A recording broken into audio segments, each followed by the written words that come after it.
Hello, my name is Nicholas Smith. This is my audience.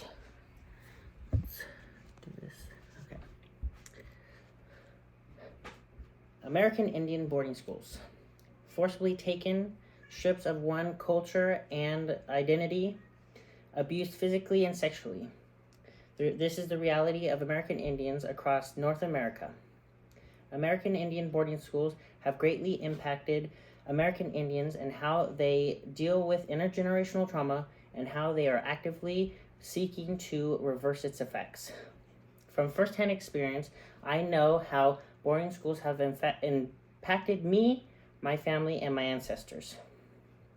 To understand how boarding schools have impacted American Indians is to looking into the treatment of the American Indians in these boarding schools and how it has affected the American Indian community and how the community is reversing its effects. The treatment of American Indians in boarding schools were first, they were kidnapped or persuaded in coming without the knowledge of what would happen to them. They were forced to assimilate, their hair was cut. You could see in these photos. You could find this at the Library of Congress. So their hair was cut and they were forced to assimilate. They were abused physically and sexually.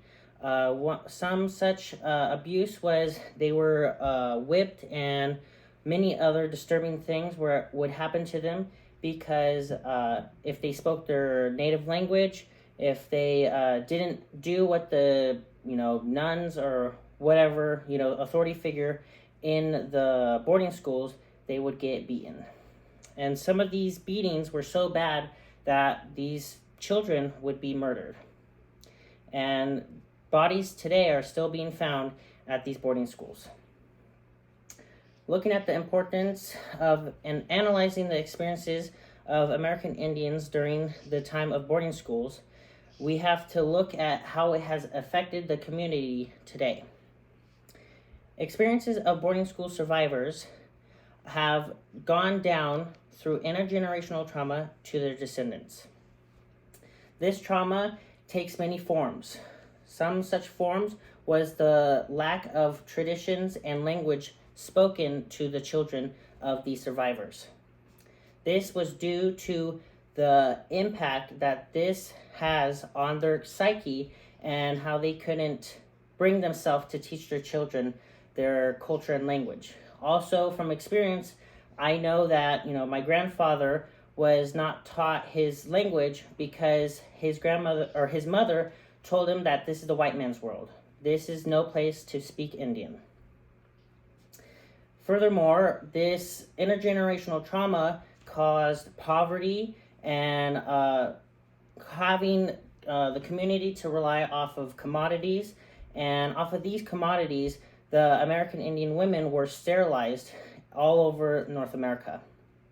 Furthermore, this intergenerational trauma caused bad health, and such bad health was mental health, such as anxiety and depression, and physical health, such as heart disease, and many other things, such as obesity. After looking at the American Indian community and how it has experienced intergenerational trauma, we're going to look at how the community is actively reversing its effects.